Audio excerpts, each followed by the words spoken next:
I'm Ashley Miller, 32, a single mother of two beautiful children and a financial advisor who somehow managed to build a successful career despite life's curveballs. For years, I've helped my parents financially, even paying their mortgage since Dad's early retirement. Last month, I arrived at their 40th anniversary celebration with my kids, dressed in our finest, bearing gifts and genuine smiles. I never imagined that the family who raised me would treat us like unwelcome strangers at their own celebration. Before I continue this story, let me know where you're watching from. Hit that like and subscribe button if you've ever had to stand up for your children against your own family. Growing up in suburban Boston, my relationship with my parents, Robert and Barbara Miller, was what most would consider normal.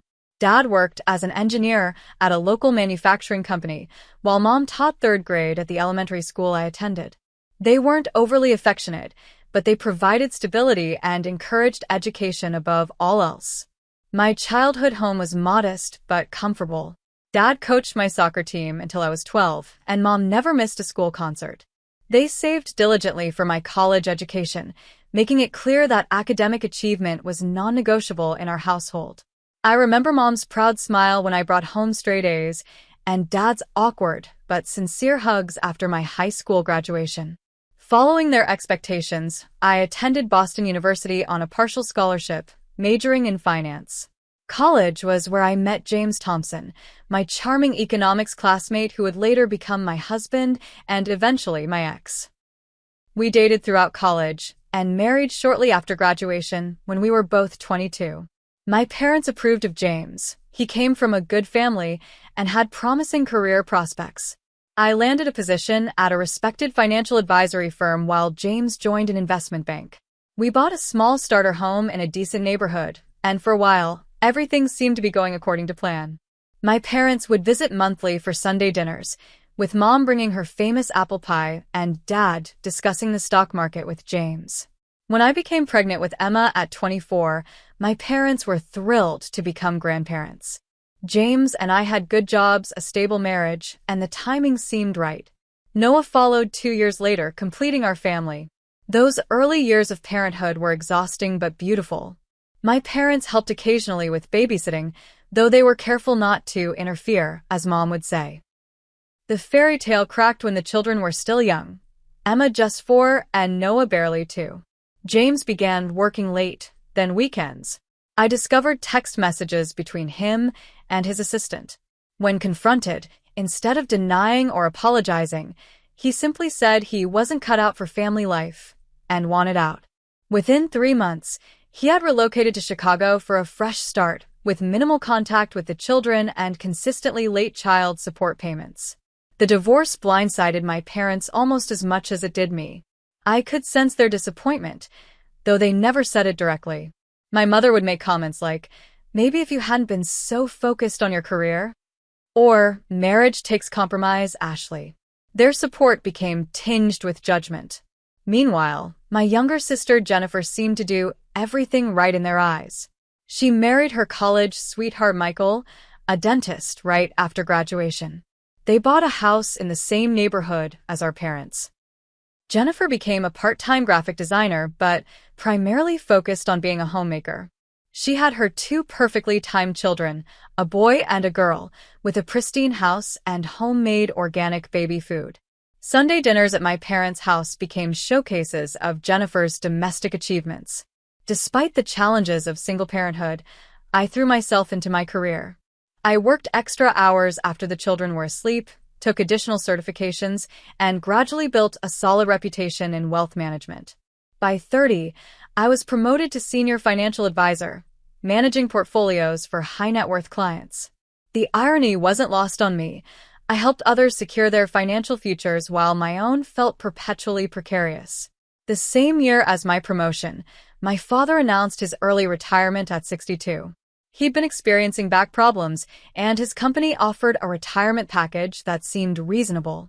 However, what they hadn't shared was their financial reality. Years of helping Jennifer and Michael with down payments, renovations, and private preschool for their children had depleted my parents' savings more than they admitted. During a family dinner shortly after Dad's retirement announcement, I noticed my mother looking unusually tense. After the meal, she asked to speak with me privately. In their bedroom, she revealed a past-due mortgage notice. They were 3 months behind, with the bank threatening foreclosure. Dad's pension wasn't enough to cover their expenses, and they'd been too embarrassed to tell anyone. Without hesitation, I offered to help. My promotion had come with a significant salary increase, and while money was still tight with 2 growing children, I couldn't bear the thought of my parents losing their home of 30 years. I arranged to take over their monthly mortgage payments of $1,800, a substantial commitment that meant postponing my own dreams of buying a house to replace our cramped apartment. My parents accepted my help with a mixture of gratitude and discomfort. Dad promised it would be temporary, just until they got back on their feet. But as months passed, it became clear this arrangement would be long-term. I never complained, viewing it as repayment for the stable childhood they'd provided. What stung was that this financial arrangement remained our secret. At family gatherings, my parents still lavished praise on Jennifer and Michael's lifestyle while making subtle digs about my unfortunate situation. Once, I overheard Dad telling his brother how Jennifer was looking into vacation properties, while in the next breath mentioning how I still hadn't found my footing after the divorce. Despite these undercurrents, I maintained a cordial relationship with my parents for the children's sake. Emma and Noah adored their grandparents, though visits became less frequent as my parents seemed to prefer spending time with Jennifer's children. When we did visit, I noticed Mom would often correct my parenting, criticizing everything from the snacks I packed to how I dressed the kids for weather. 3 years into paying their mortgage, I had established a comfortable routine. Every first of the month, I transferred the money directly to their mortgage account. Every Sunday, we attempted family dinner, though increasingly, these dinners happened at Jennifer's showcase home rather than our parents'. And every night, I tucked my children into bed in our 2-bedroom apartment, promising myself that someday I'd give them the stability and space they deserved. Then came the invitation to my parents' 40th anniversary celebration, an event that would unexpectedly change everything. The invitation arrived in an elegant cream envelope with gold embossing, clearly Jennifer's touch as the self-appointed family event coordinator. Inside was a formal card announcing Robert and Barbara Miller's 40th wedding anniversary celebration at the Westbrook Hotel, one of Boston's upscale venues. The party would feature a sit-down dinner, live music, and what Jennifer described as an intimate gathering of family and close friends. Despite the growing tension with my parents, I felt a genuine surge of happiness. 40 years of marriage was truly something to celebrate, especially in today's world. I immediately marked the date on my calendar and called my parents to congratulate them. "We're so looking forward to having everyone there," Mom said, though her tone suggested everyone might not include me and the kids. "Jennifer has put so much effort into planning this." "I wouldn't miss it," I assured her. "Emma and Noah will be so excited to dress up for a special occasion with their grandparents." There was a slight pause. "Oh, Ashley, we were thinking this might be an adults-only event. The hotel is quite formal, and the evening will run late." I swallowed my disappointment. "Of course, I understand. I'll arrange for a sitter." The next 3 weeks were a flurry of preparation. Despite my tight budget, I splurged on a navy blue cocktail dress that made me feel confident for the first time in years. I also purchased a meaningful gift, a custom photo album chronicling my parents' 40 years together. I'd secretly contacted family members for old photographs and spent hours organizing them chronologically, writing heartfelt captions that highlighted special moments. Finding a babysitter proved challenging. My usual sitter was unavailable, and the backup had just started a new job with weekend shifts. As the event drew closer, I grew increasingly anxious about childcare. Emma and Noah sensed my excitement about the party and asked daily if they could see pictures of my dress or what Grandma and Grandpa's celebration would be like. 2 days before the anniversary, I finally secured a recommended sitter through a colleague. Relief washed over me until my phone rang at 7 a.m. on the day of the event. "Ms. Miller, I'm so sorry." The sitter's congested voice came through. "I've come down with the flu. There's no way I can watch your children tonight." Panic set in. I called every parent friend I knew, checked care.com, and even considered asking my apartment building's superintendent if his teenage daughter might be available. No luck. By noon, I realized I had two options: miss my parents' anniversary or bring Emma and Noah with me. I called my mother, explaining the situation. Mom, I'm so sorry, but my sitter canceled last minute. I've tried everyone I know. Oh, Ashley, she sighed, the disappointment evident. Jennifer went to such lengths to create an elegant evening. I know this isn't ideal, I said, but the kids will be on their best behavior. I've talked to them about proper etiquette, and they're excited to see everyone. We won't stay late. After a long pause, she reluctantly agreed.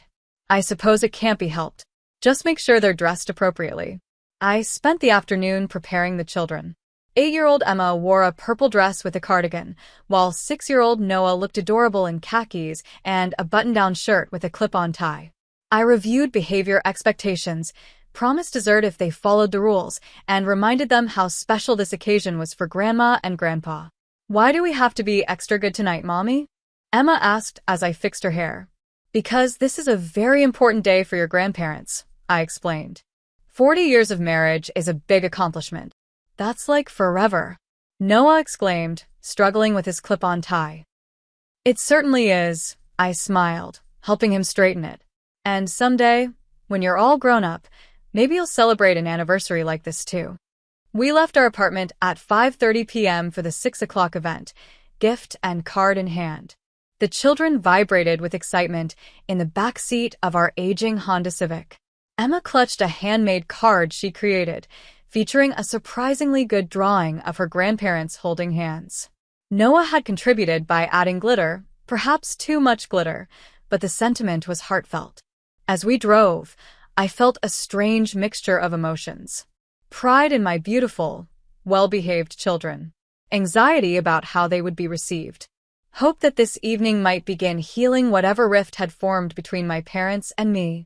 And underneath it all, a tiny ember of resentment that I, the one paying their mortgage, had to justify bringing my children to a family celebration. We pulled into the Westbrook Hotel's circular driveway at 5:55 p.m. A valet approached, and I briefly considered using the service before remembering my budget constraints. I'll self-park, thank you, I told him, noting the flash of judgment as he glanced at my decade-old Honda. Finding a spot in the far corner of the parking lot, I helped the children out and straightened their outfits one last time. Remember, I said, kneeling to their level. Inside voices, please and thank you and no running. We know, Mom, Emma said with the slight eye roll she'd recently developed. Noah nodded solemnly. We'll make you proud, Mommy. His sincerity nearly broke my heart. I squeezed both their hands as we walked toward the entrance, the weight of the gift bag swinging from my wrist and my mother's hesitant permission echoing in my mind.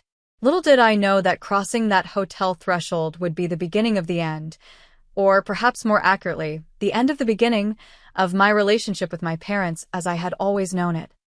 The Westbrook Hotel's grand ballroom glittered with tasteful decorations. Crystal chandeliers cast a warm glow over round tables adorned with floral centerpieces, gold chargers, and champagne flutes. A string quartet played softly in the corner, and a table near the entrance displayed photos of my parents throughout their 40 years together. I spotted my parents immediately. Mom wore an elegant silver dress that complemented her gray-streaked hair, while Dad looked distinguished in a charcoal suit. They were greeting guests near a professionally designed photo backdrop featuring Robert and Barbara, 40 years of love, in flowing script. Emma tugged my hand. Can we go say hi to Grandma and Grandpa? Of course, sweetie, I smiled, guiding them forward. As we approached, my mother's expression shifted from a genuine smile to something more fixed when she saw us. Dad's eyebrows rose slightly, though he recovered more quickly. Ashley, Mom said, her voice tight. You made it. Happy anniversary, I replied, leaning in to kiss her cheek. I presented the gift bag. This is from all three of us. Dad accepted the bag with a nod. Thank you for coming. Emma stepped forward, proudly offering her handmade card. I drew you and Grandma holding hands. Mom took the card, her smile not quite reaching her eyes. How creative. Thank you, Emma. Noah, suddenly shy, half hid behind my legs but managed a quiet, happy anniversary. The children look nice, Dad commented, though his tone suggested surprise at this fact. Before the conversation could continue, Jennifer appeared with her husband Michael and their children, Madison and Tyler. Her emerald dress likely cost more than my entire month's salary, and Michael's suit was clearly tailored. Their children, though only a year older than mine, somehow seemed more polished, more contained. Mom, Dad, Jennifer exclaimed, embracing them both. The room looks incredible. The florist absolutely nailed the arrangements. She turned to me with an expression of barely concealed displeasure. Ashley, I thought this was adults only. My sitter canceled last minute, I explained. I tried everyone. Jennifer's mouth tightened. Well, we've arranged the seating very specifically. This throws off the entire table plan. I'm sure we can make adjustments, I said, maintaining my composure for the children's sake. I suppose they can sit at your table, she conceded reluctantly. But there are speeches planned and a champagne toast. It's really not appropriate for children. I felt Emma press closer to me, sensing the tension. We won't stay for the entire evening, I promised. Jennifer merely sighed before turning back to our parents. The photographer wants to take family portraits before dinner. We should do that now. I moved to join them, but Jennifer clarified. Just Mom, Dad, Michael, the kids, and me first. Then we'll do the extended family. The distinction was clear. My sister's family was the real family. The rest of us were extensions. I nodded and guided my children toward our assigned table, my cheeks burning with humiliation. Our table was positioned near the back of the room, furthest from the dance floor and head table. I recognized a few distant cousins and my father's former co-worker seated with us. They greeted us politely, though conversation quickly turned to topics that excluded me, neighborhood association matters and country club events I couldn't afford to participate in. Emma and Noah, to their credit, sat quietly, occasionally whispering questions to me. I provided them with the coloring books and crayons I'd tucked into my purse, earning a disapproving glance from Cousin Margaret across the table. Throughout the cocktail hour, I watched as my parents circulated among guests, embraced by friends and family. They stopped at every table except ours. Jennifer flitted about, clearly in her element as co-hostess, occasionally directing meaningful glances our way whenever my children made the slightest sound. Dinner was served, an elegant three-course meal with options clearly not designed with children in mind. Noah grimaced at his poached salmon, while Emma picked at her risotto. I quietly promised them pizza tomorrow if they tried a few bites. Midway through the main course, Noah reached for his water glass, but misjudged the distance. The glass tipped, sending water cascading across the tablecloth. It wasn't a disaster, just a small spill that barely reached the bread basket, but his face crumpled in mortification. "I'm sorry, Mommy," he whispered, eyes filling with tears. "It's okay, buddy," I assured him, quickly using my napkin to blot the spill. Accidents happen. Before I could fully address the situation, my mother appeared beside our table, her expression thunderous. "Ashley," she hissed, leaning down to speak directly into my ear. "This is exactly why we suggested an adults-only event." "Mom, it's just water," I replied, keeping my voice low. "The tablecloth isn't even that wet." "It's not just the water," she continued. "Your children have been fidgeting all evening. Madison and Tyler know how to behave at formal events." The comparison stung. They're being exceptionally well-behaved for their ages. Noah apologized immediately. My mother straightened, glancing around as if checking who might be witnessing this exchange. "Perhaps it would be best if you took them home. This environment clearly isn't suitable for them." Ist sehr her, disbelieving. "You want us to leave? Your own daughter and grandchildren?" "I'm thinking of everyone's comfort," she replied, her voice eerily calm. "Including yours." The children seemed tired. "They're fine," I insisted. "We haven't even had dessert yet." My father appeared then, placing a hand on my mother's shoulder. "Everything all right here?" Ashley's children are having difficulty with a formal setting, Mom explained, as if I weren't present. I suggested they might be more comfortable at home. Dad glanced at Noah's still watery eyes and Emma's confused expression. That's probably best, he agreed. This isn't really a children's event. I felt heat rising in my face as nearby guests pretended not to listen. You're asking us to leave your anniversary party because of a small water spill? It's not just the spill, Dad said, lowering his voice. This is an important night for us, Ashley. We have colleagues and friends here. It reflects poorly when what? I challenged, my voice still quiet but intense. When your divorced daughter and her fatherless children don't meet your standards of perfection? His expression hardened. That's uncalled for. We're simply suggesting what's best for everyone. Jennifer appeared, completing the intervention circle around our table. Is there a problem? She asked, though her tone suggested she knew exactly what was happening. We're fine, I said firmly. The children and I will stay for dessert, and then we'll head home as planned. My mother shook her head. I think it would be better if you left now, before the speeches begin. We don't want any disruptions. I looked from her to my father, searching for any sign of the parents who had raised me, who had once held my hand when I was Noah's age. I found nothing but social embarrassment and disappointment. With as much dignity as I could muster, I stood. Emma, Noah, we're going home. But why, Mommy? Emma asked, confusion written across her face. I'm being good. Yes, you are, sweetheart, I assured her, helping Noah from his chair. Both of you are being wonderful. Grandma and Grandpa just think it's past your bedtime.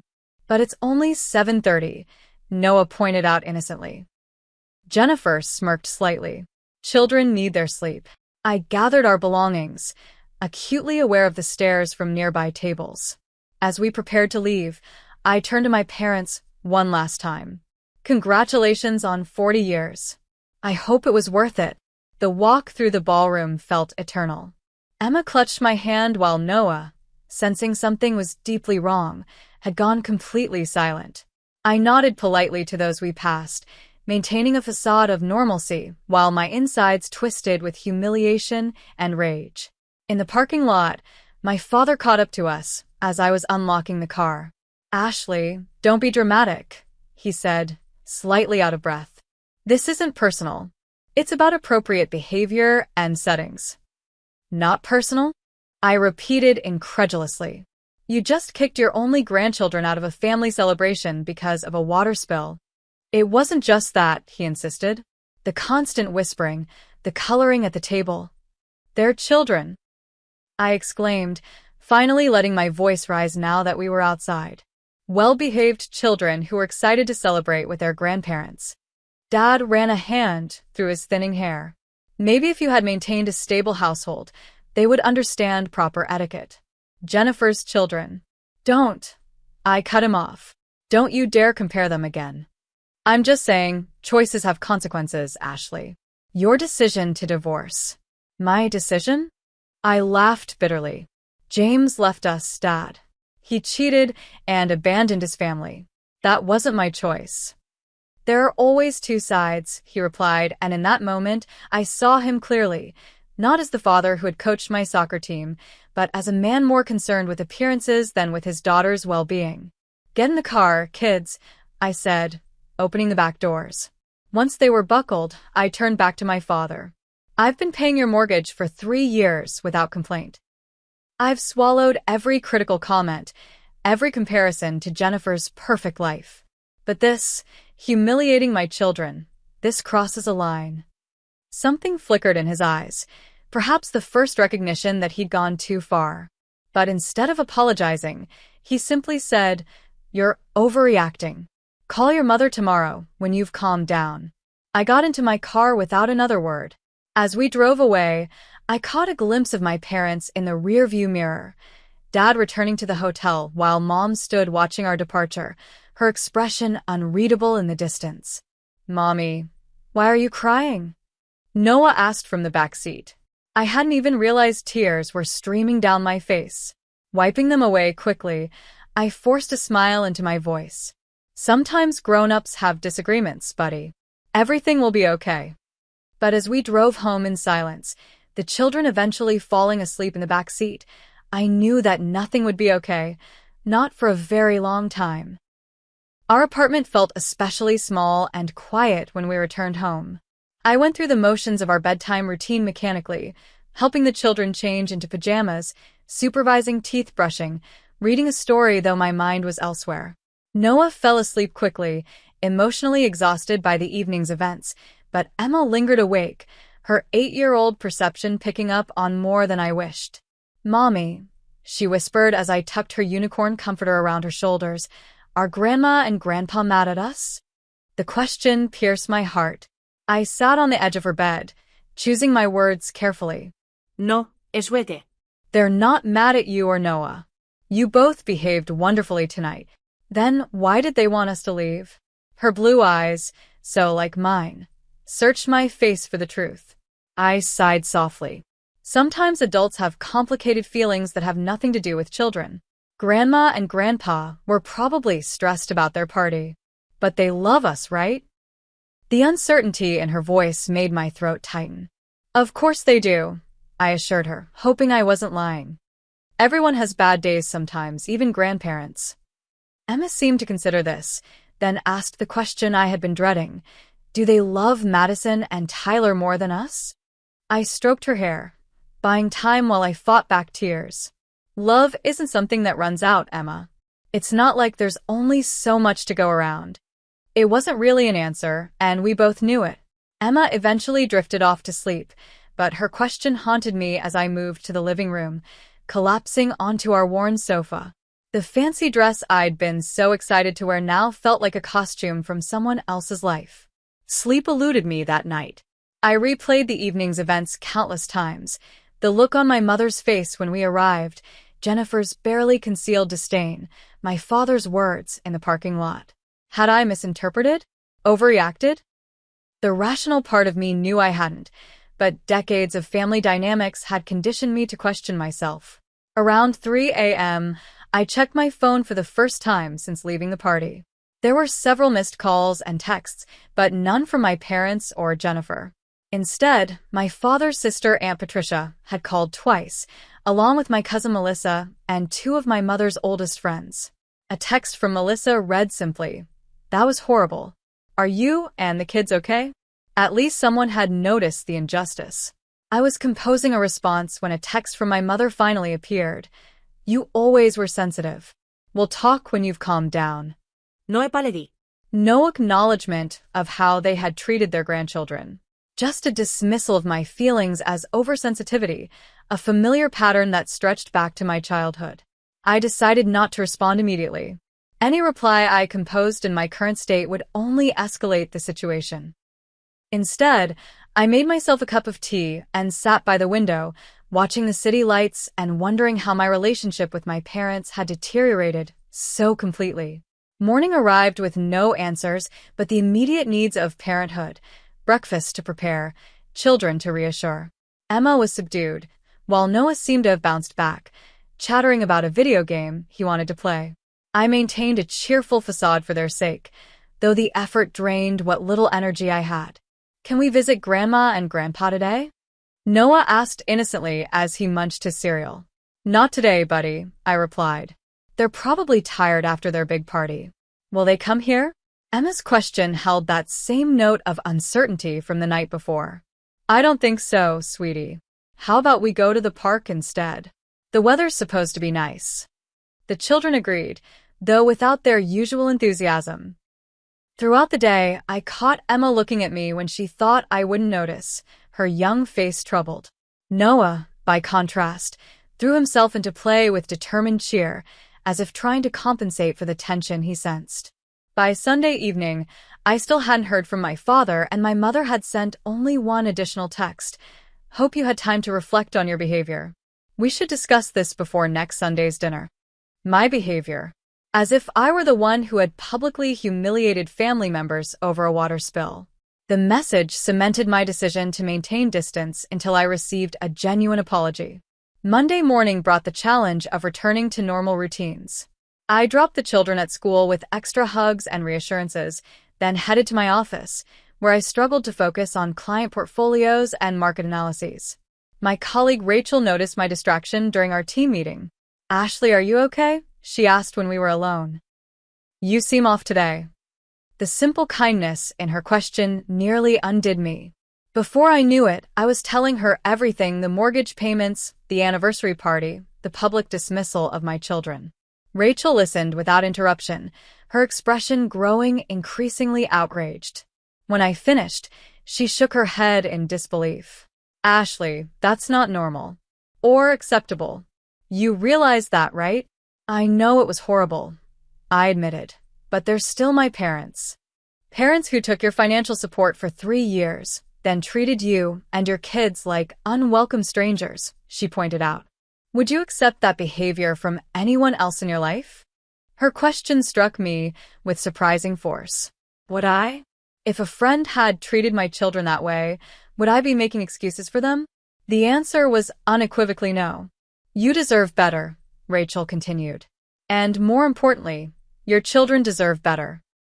Emma and Noah need to see their mother standing up for herself and for them." She was right, of course. The humiliation I felt was nothing compared to the confusion my children were experiencing. Emma's questions haunted me. Do they love Madison and Tyler more than us?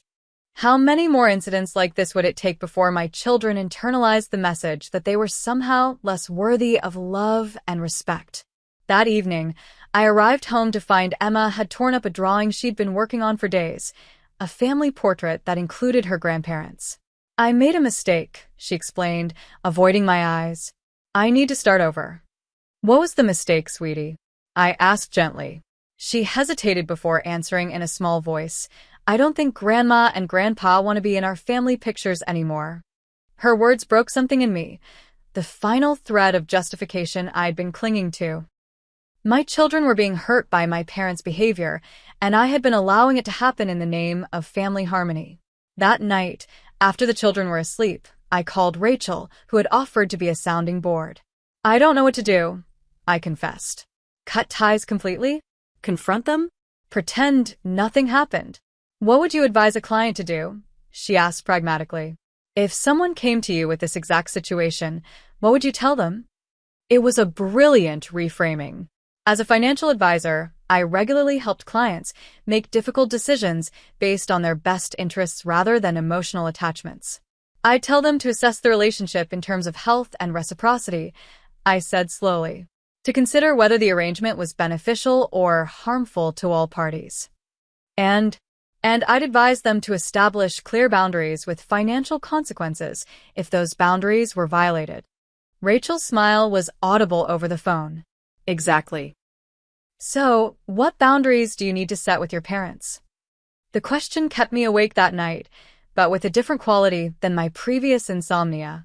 This was productive contemplation rather than circular worry.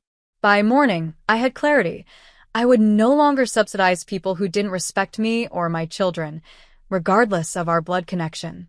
The realization was both terrifying and liberating. My parents had held emotional power over me my entire life, but I held financial power I had never exercised. It was time to balance the scales. Monday morning, exactly 1 week after the anniversary party disaster, I was reviewing client accounts when my phone pinged with a banking notification. Reminder: scheduled transfer to Miller Mortgage tomorrow. The timing seemed almost cosmic. The first of the month was approaching, which meant the automatic transfer of $1,800 to my parents' mortgage account was due to process in 24 hours.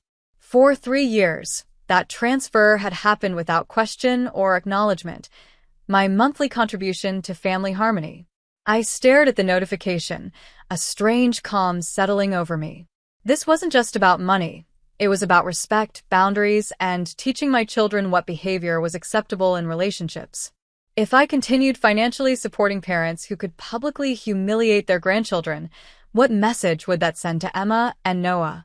Before making any decisions, I needed to understand my legal obligations.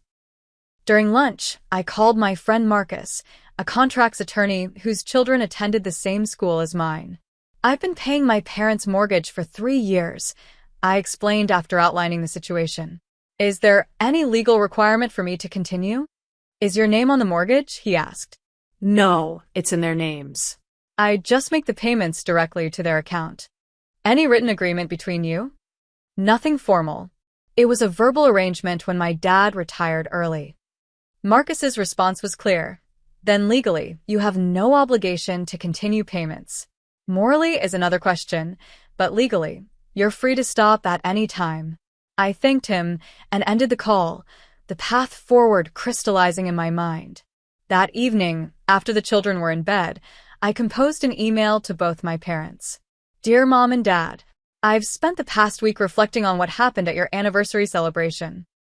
The public humiliation of my children over a small water spill and normal, well-behaved childlike behavior was deeply hurtful and concerning. For 3 years, I have faithfully paid your mortgage of $1,800 monthly without complaint. I did this out of love and respect for you both, despite the financial strain it placed on me as a single mother. I never mentioned these payments to anyone in the family, honoring your wish to keep this arrangement private. However, I cannot in good conscience continue financially supporting a household that does not show basic respect to me or my children. Effective immediately, I will be discontinuing the mortgage payments. If you wish to discuss resuming financial support in the future, I would need the following. 1. A sincere apology to Emma and Noah for how they were treated. 2. Acknowledgement of the double standard applied to my children versus Jennifer's. 3. Family counseling to address the ongoing patterns of favoritism and judgment. 4. A commitment to treating all your grandchildren with equal love and respect. I love you both and value family relationships, but not at the expense of my children's emotional well-being or my own self-respect. Ashley. My finger hovered over the send button for several minutes. This email would irrevocably change my relationship with my parents. It would likely trigger family drama beyond anything we'd experienced before. But it would also establish that my children and I deserved respect. I pressed send, then immediately logged into my banking app and canceled the automatic transfer scheduled for the next day. The finality of these actions left me breathless but certain. To minimize immediate fallout, I temporarily blocked my parents' numbers and Jennifer's. I needed space to maintain my resolve without being bombarded by guilt trips or accusations. I did, however, send a brief text to Aunt Patricia explaining that I would be taking some time away from my parents and why. She had always been the most reasonable family member, and I wanted at least one relative to understand my side. The next morning, I sat down with Emma and Noah before school. I need to tell you something important, I began. We're going to take a little break from seeing Grandma and Grandpa for a while. Because of the party? Emma asked perceptively. Partly, I acknowledged. Sometimes adults need time apart to figure things out, just like you and your friends sometimes need space when you disagree. Will we see them for Christmas? Noah's lower lip trembled slightly. The question hit hard. Christmas was still months away. I don't know yet, buddy. But I promise we'll have a wonderful holiday no matter what. Maybe we can start some new traditions of our own. Like what? Emma seemed cautiously interested. Well, maybe we could volunteer at the animal shelter on Christmas Eve, I suggested, remembering how they'd begged for a pet we couldn't have in our apartment. Or have a movie marathon with hot chocolate and all the toppings. This sparked a brainstorming session that left both children excited about new possibilities rather than dwelling on what might be lost. As I dropped them at school, I felt a weight lifting. I was actively creating new joy for my family rather than chasing approval we never fully received. That afternoon, I checked my email during a break between client meetings. As expected, there were multiple responses from my parents. My mother's was brief and cold. Ashley, I'm shocked by your immaturity and ingratitude. After everything we've done for you and those children, this is how you repay us? Your father is devastated. I hope you reconsider this foolish decision before irreparable damage is done. My father's was longer, but equally devoid of self-reflection. I'm extremely disappointed by your email and decision. We have supported you through every mistake and poor choice, including your failed marriage. One difficult evening at an adult event, and you respond with financial blackmail? The mortgage payment is due today. If it's not paid, we'll need to dip into our emergency fund. Is that really what you want? Call your mother when you've come to your senses. Neither message contained an apology or acknowledgement of wrongdoing. Neither expressed concern for how Emma and Noah were feeling after being ejected from the party. The focus remained entirely on my overreaction and their financial predicament. I closed my email without responding and returned to work, a strange calm settling over me. For the first time in my adult life, I had set a boundary with my parents and stuck to it, despite the discomfort. The $1,800 that would have gone to their mortgage remained in my account, money that could eventually help secure a better home for my children. By Friday, the messages had escalated. Jennifer called my office 3 times before leaving a scathing voicemail. "You selfish, ungrateful bitch. Mom and Dad gave you everything, and now you're punishing them because they asked your unruly children to leave an adult event? They've had to borrow money to cover the mortgage you promised to pay. Dad's blood pressure is through the roof. If anything happens to him, it's on your head." The old Ashley would have immediately called back, apologizing and arranging a transfer. The new Ashley, the one who had watched her daughter destroy a family drawing out of hurt, simply forwarded the voicemail to her personal email as documentation of harassment. Over the weekend, the flying monkeys arrived in full force. Distant relatives I barely spoke to suddenly felt entitled to text their opinions. Mom's sister Deborah called to check if I was having some kind of breakdown. Dad's golf buddy somehow got my email address to explain how heartbroken my father was. I maintained radio silence with everyone except Aunt Patricia, who surprised me with her support. "I've watched Barbara and Robert favor Jennifer for years," she admitted during our phone call. "The way they treated you and those beautiful children at the party was shameful. Stand your ground, Ashley. Sometimes family needs a wake-up call." By the 2-week mark, the barrage had somewhat subsided. My parents had apparently made alternative arrangements for their mortgage payment, as Jennifer gleefully informed me via text that they didn't need my charity after all. Through it all, I focused on my children and myself. I scheduled a consultation with a therapist to process my complicated feelings about my family. I arranged fun weekend activities for Emma and Noah to create new memories. At work, I accepted a challenging new project that could lead to the promotion I'd been working toward. The mortgage payment I didn't make went into a savings account labeled New Home, the first step toward independence from my cramped apartment. For the first time in years, I was investing in my own family's future rather than subsidizing my parents' lifestyle. Then, exactly 17 days after I sent the email, the doorbell rang on a Sunday afternoon while the children were building a fort in the living room. Through the peephole, I saw my parents standing in the hallway. The moment of reckoning had arrived sooner than I expected. My hand hesitated on the doorknob. Through the peephole, my parents looked smaller somehow. My father's shoulders slightly stooped, my mother clutching her purse with white knuckles. For a moment, I considered pretending we weren't home, but that would only delay the inevitable. "Emma, Noah," I called, keeping my voice steady, "can you please go play in your room for a bit? I need to talk to some grown-ups." "Is it Grandma and Grandpa?" Noah asked, his head popping up from behind the fort's blanket wall. The question confirmed they'd heard the doorbell and recognized the voices in the hallway. "Yes, it is. I need to speak with them privately first, okay?" Emma's expression clouded, but she took her brother's hand. "Come on, Noah. We can finish the fort in my room." Once they'd gone, I took a deep breath and opened the door, maintaining a calm exterior despite my racing heart. "Mom." "Dad, this is unexpected." My father stepped forward immediately. "We need to talk, Ashley. May we come in?" I nodded, stepping aside to let them enter. My mother glanced around the apartment with that familiar look of barely concealed disapproval, noting the children's fort materials scattered across the living room, the modest furniture, the cramped space that housed 3 people. "Where are the children?" she asked, her tone suggesting she was owed their presence. "In their room. I'd like to speak with you first before involving them." My father didn't sit down.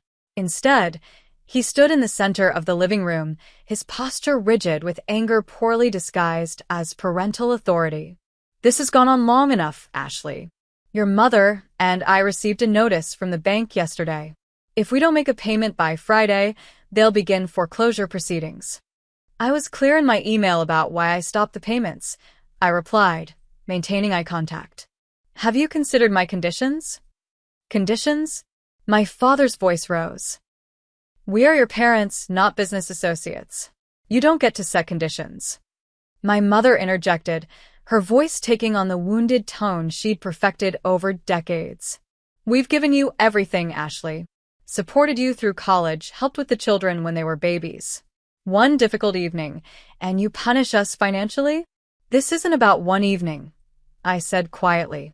"It's about years of judgment, comparison, and double standards. The anniversary party was simply the breaking point." "So dramatic," my mother sighed. "You've always been sensitive, ever since you were little." The dismissal of my feelings, so familiar it almost felt like a script, strengthened my resolve rather than weakening it. "Emma destroyed a drawing of our family last week," I told them. "She tore it up because she didn't think you wanted to be in our pictures anymore. That's what your behavior is teaching my children, that they're somehow less worthy of your love and respect than Jennifer's kids." "That's ridiculous," my father scoffed. "We love all our grandchildren equally." "Your actions suggest otherwise," I countered. "And actions matter more than words, especially to children." My mother dabbed at her eyes, though I noticed no actual tears. "We drove all the way here to make peace, and you're attacking us. Robert, I told you this was a mistake." From down the hallway came the sound of a door opening, and Emma appeared, her expression a mixture of concern and determination. "Why are you yelling at my mom?" she asked, her small voice steady despite the tension in the room. "Emma, please go back to your room," I said gently. "No one is yelling, sweetheart," my mother said, her tone instantly shifting to sugary sweetness. "Grandma and Grandpa just came to visit." Emma didn't move from the hallway. "You made my mom cry last week. And you made us leave the party when we were being good." The directness of a child, unfiltered by adult politeness, hung in the air. My father looked genuinely taken aback, while my mother's pleasant mask slipped momentarily. "Emma, please take Noah and go to your room," I repeated, more firmly this time. "I'll be there in a few minutes." She hesitated, but eventually retreated. Once I heard the bedroom door close, I turned back to my parents. "I think it's time for you to leave," I said quietly. "This isn't productive." "We're not leaving until we resolve this mortgage situation," my father insisted. "We can't afford the payments on our fixed income.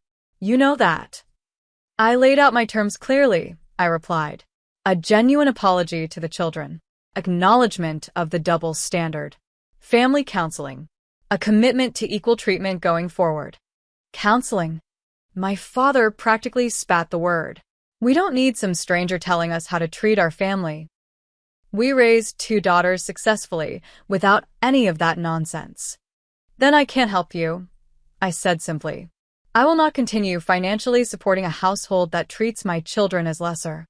My mother's expression hardened. "So that's it? After everything we've done for you, you'll let the bank take our home?" The guilt trip was so predictable I almost laughed. "You have options, Mom. You could downsize to something within your budget. Dad could take a part-time job. You could ask Jennifer for help. Her husband is a successful dentist after all." My father's face reddened. "We would never burden Jennifer like that. She has her own family to support." But burdening me, a single mother, was perfectly acceptable. The double standard was so blatant it almost took my breath away. My mother gathered her purse, signaling her retreat. "I don't recognize you anymore, Ashley. The daughter we raised would never be so callous." "The daughter you raised finally learned to value herself and her children," I corrected her. "And that's not callousness. It's healthy boundaries." My father made one last attempt. "If you don't resume the payments, don't expect to be welcome in our home again. Think carefully about what you're doing to this family." I opened the front door. "I have thought carefully, and I've decided that my children deserve better than conditional love based on perfect behavior. So do I. They left without saying goodbye to Emma and Noah, confirming everything I had said about their priorities. As the door closed behind them, I leaned against it, exhaling slowly to release the tension in my chest. Emma's bedroom door opened again, and both children peeked out cautiously. Did Grandma and Grandpa leave? Noah asked. Yes, buddy, they did. I knelt to their level. Come here, both of you. They ran into my arms, and I held them tightly, breathing in the scent of Noah's shampoo and the laundry detergent on Emma's t-shirt. I want you both to know something very important, I said, looking into their eyes. You are perfect exactly as you are. You deserve love and respect, always. And I will never let anyone make you feel otherwise, not even family. Emma studied my face. Are we still their grandchildren? The question broke my heart. Yes, absolutely. Sometimes grown-ups disagree about things, but that doesn't change who we are to each other. Will we see them at Christmas? Noah persisted with his earlier concern. I don't know yet, I answered honestly. But I promise you, whatever happens, we'll be okay. We have each other, and that's what matters most. That evening, as I tucked them into bed, I felt a strange mixture of sadness and peace. The confrontation had gone exactly as expected, no acknowledgement, no apology, only attempts to guilt and manipulate. But for the first time, their tactics hadn't worked. The next morning, the consequences of my stand began manifesting. Jennifer had apparently been busy overnight, posting a thinly veiled account of the situation on Facebook. Heartbroken watching my elderly parents facing possible foreclosure because someone they supported for years has abandoned them in their time of need. Family should always come first. #ungrateful, #karma. By lunchtime, my phone was buzzing with notifications from mutual acquaintances and distant relatives. Some expressed concern, others judgment. A few bolder ones sent direct messages asking if I was really going to let my parents lose their home. I deleted the social media apps from my phone and focused on work. That afternoon, my supervisor Diane called me into her office. Ashley, I received a concerning phone call today, she began, her expression serious. A woman identifying herself as your sister accused you of financial mismanagement and unstable behavior. My stomach dropped. Jennifer called my workplace? Diane nodded. She suggested we should review your client accounts given your erratic decision-making. I want you to know I shut that down immediately, but I thought you should be aware. I'm so sorry, I began, mortified that my family drama had spilled into my professional life. Don't apologize, Diane interrupted. I've worked with you for 6 years. Your integrity and judgment are beyond question. She paused. That said, is everything okay? This sounds serious. Briefly, I explained the situation, the years of mortgage payments, the anniversary party incident, my decision to stop enabling their behavior. To my surprise, Diane didn't look shocked or judgmental. Instead, she nodded with understanding. I went through something similar with my brother years ago, she revealed. Sometimes the hardest boundaries to set are with family. For what it's worth, I think you're doing the right thing. Her support meant more than she could know. As we concluded our meeting, she added something unexpected. The Richardson account needs a new lead advisor. I was considering you before this happened, and I'm still considering you. The promotion would mean a significant pay increase, enough to perhaps help with that new home you've mentioned wanting for your kids. The opportunity, arriving precisely when I'd taken a stand for my family's well-being, felt like confirmation I was on the right path. 2 days later, I received a certified letter from my parents' bank. The mortgage had entered pre-foreclosure status due to missed payments. The formal documentation made the situation real in a way emails and arguments couldn't. My parents really would lose their home if something didn't change. That night, I couldn't sleep. Despite everything, the thought of my parents, in their 60s, facing housing insecurity troubled me deeply.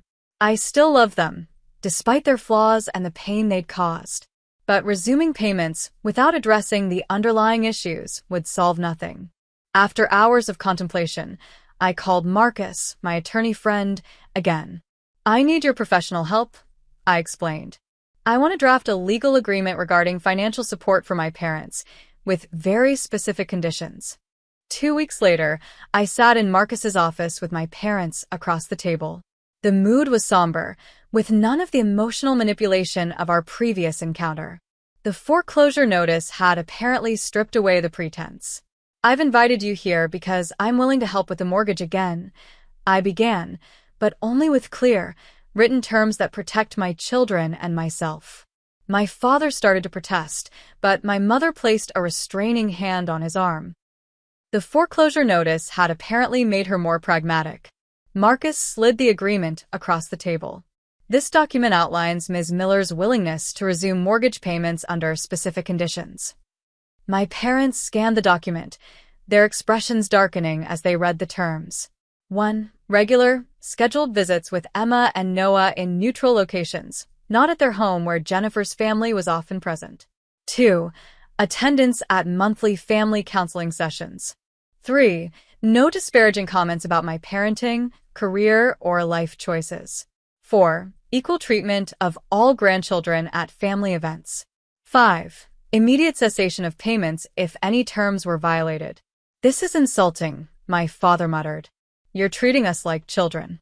"I'm treating you like adults who broke my trust," I corrected him. "Adults who have shown they need clear boundaries." My mother looked up from the document. "And if we don't sign?" "Then I wish you the best with your housing situation," I said calmly. "But I won't continue enabling behavior that hurts my children." The silence stretched between us, heavy with decades of family history and unspoken expectations. Finally, my mother picked up the pen. "Barbara, you can't be serious," my father protested. "I'm not losing our home over this, Robert," she replied tiredly. "Just sign the paper." One by one, we added our signatures to the document. There was no celebration, no reconciliation, merely a business transaction between estranged family members. As Marcus made copies for everyone, I felt no triumph, only a quiet certainty that I had finally put my children's well-being first. That evening, as I filed the agreement away in my home office, Emma appeared in the doorway. "Is everything okay, Mommy? You look sad." I smiled at my perceptive daughter. "Everything's getting better, sweetheart. Sometimes fixing things is a little sad at first." She considered this with the wisdom only children possess. "Like when you have to clean out a cut before it can heal?" "Exactly like that," I agreed, pulling her into a hug. "Sometimes things have to hurt a little more before they can start healing properly." As I held my daughter, I realized that was precisely what I had done, cleaned out a festering wound in our family dynamic. Whether it would heal properly remained to be seen, but at least now there was a chance for something healthier to grow. 6 months passed, bringing changes I could never have anticipated that tearful night after the anniversary party. Summer turned to fall, and fall gave way to winter's first snow, dusting our city in white.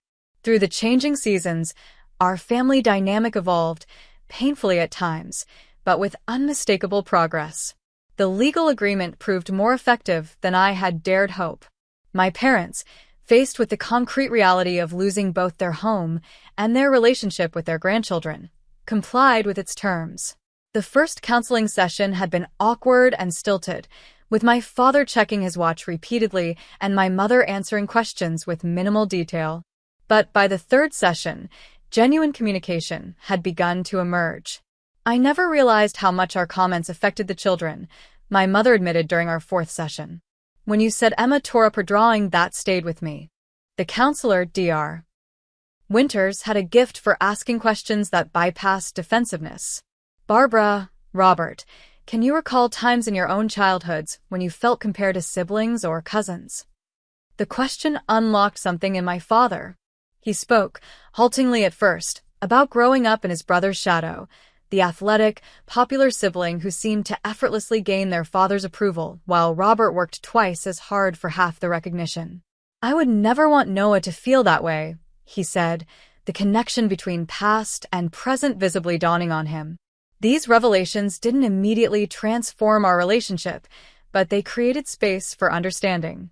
The rigid perfection my parents demanded began to make more sense when viewed through the lens of their own unhealed wounds. Our first supervised visit with the children took place at a neutral location, the City Botanical Gardens. I watched cautiously as Emma and Noah approached their grandparents, their body language hesitant. "We brought something for you," my mother said, presenting each child with a small gift bag.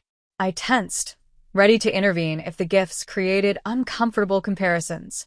Instead, I was surprised to see thoughtfully chosen items that matched each child's interests: a geology kit for Emma, who had recently developed an obsession with rocks, and a dinosaur model kit for Noah.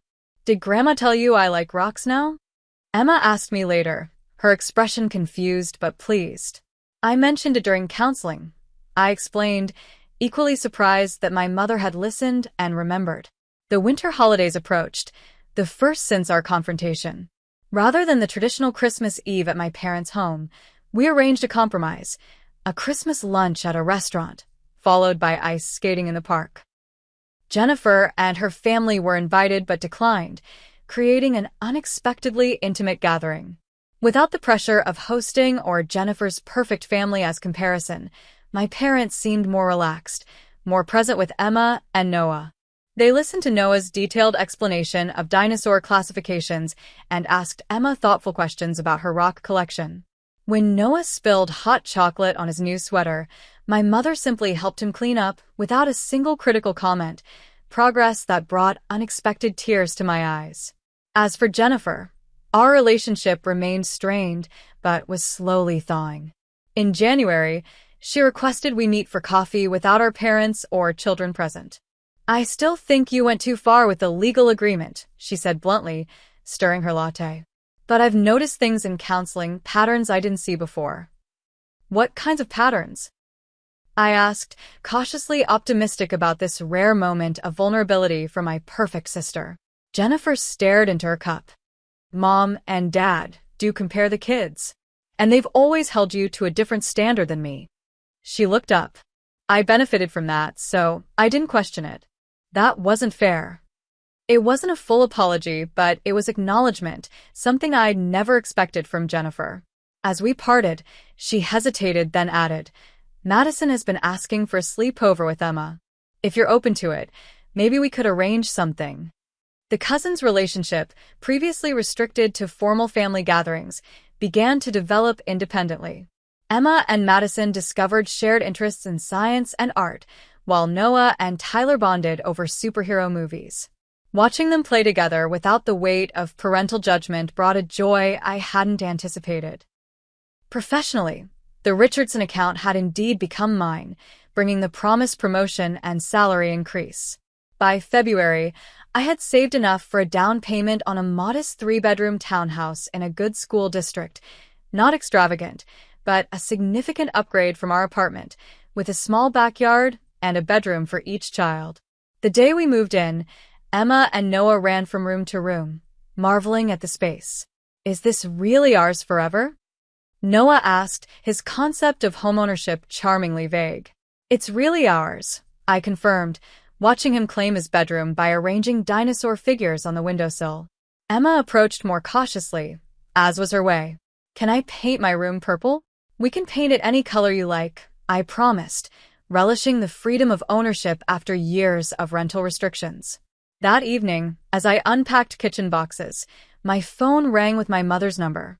"We drove by the new place today," she said after I answered. "It looks lovely, Ashley. You've done well." The compliment, offered without qualification or comparison, felt foreign coming from her. "Thank you. The kids are thrilled to have their own rooms. Your father and I were wondering." She hesitated. "Would it be all right if we brought dinner next weekend?" To help with the unpacking. "Nothing fancy, just takeout."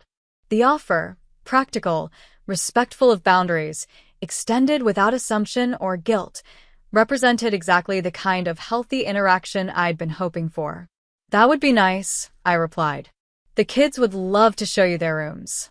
6 months earlier, I couldn't have imagined such a conversation. The legal agreement had created structure, but the real change came from consistent boundaries and the gradual rebuilding of trust. My parents were learning, imperfectly and with occasional backsliding, that respect was a prerequisite for relationship. The family dinner in our new home wasn't perfect. My father made one comment about the modest size of the kitchen, and my mother couldn't resist straightening picture frames I'd deliberately placed at casual angles. But when Noah accidentally knocked over his water glass, soaking the new tablecloth, neither of them reacted with criticism or disapproval. My father simply helped clean up while my mother assured Noah that accidents happen to everyone. Later, after they'd left and the children were in bed, I sat on our small back patio, wrapped in a blanket against the early spring chill. The events of the past 6 months played through my mind like scenes from someone else's life. The confrontation, the legal agreement, the counseling sessions, the slow, painful reconstruction of relationships I'd once assumed were permanently damaged. Setting boundaries with my parents had been the hardest thing I'd ever done, harder even than weathering my divorce or rebuilding a life as a single mother. Family relationships carry the weight of history, the power to wound more deeply than any other connection. Standing firm against the tide of familial expectation and obligation had required strength I hadn't known I possessed. Yet that difficult stand had yielded unexpected gifts. My children were growing more confident, secure in the knowledge that they were valued for themselves, not for their perfect behavior. My relationship with my parents, though changed, held the potential for genuine connection rather than performance-based approval. And I had discovered my own worth, not as the family disappointment, the divorced daughter who couldn't match her sister's achievements, but as a woman of integrity who protected what mattered most. The mortgage payments continued, but they were no longer a one-sided obligation. They represented a mutual agreement between adults, with clear expectations and consequences. More importantly, they no longer came at the cost of my self-respect or my children's emotional well-being. As spring bloomed around our new home, I realized that the most valuable lesson wasn't about standing up to my parents, it was about breaking generational patterns. By refusing to accept conditional love and favoritism, I was teaching Emma and Noah what healthy relationships look like. They were learning that love shouldn't require perfection, that boundaries are acts of care, and that their worth isn't determined by comparison to others. That knowledge, that my children would carry these lessons into their own relationships someday, made every difficult conversation, every painful confrontation, worthwhile. Have you ever had to set difficult boundaries with family members who didn't respect you or your children? What was the hardest part about standing up for yourself? Share your experience in the comments below. And if this story resonated with you, please like and subscribe for more stories about navigating complicated family dynamics and finding your worth. Remember, sometimes the most loving thing you can do for yourself and for others is to establish clear boundaries. Thank you for watching, and I wish you strength and clarity in all your relationships.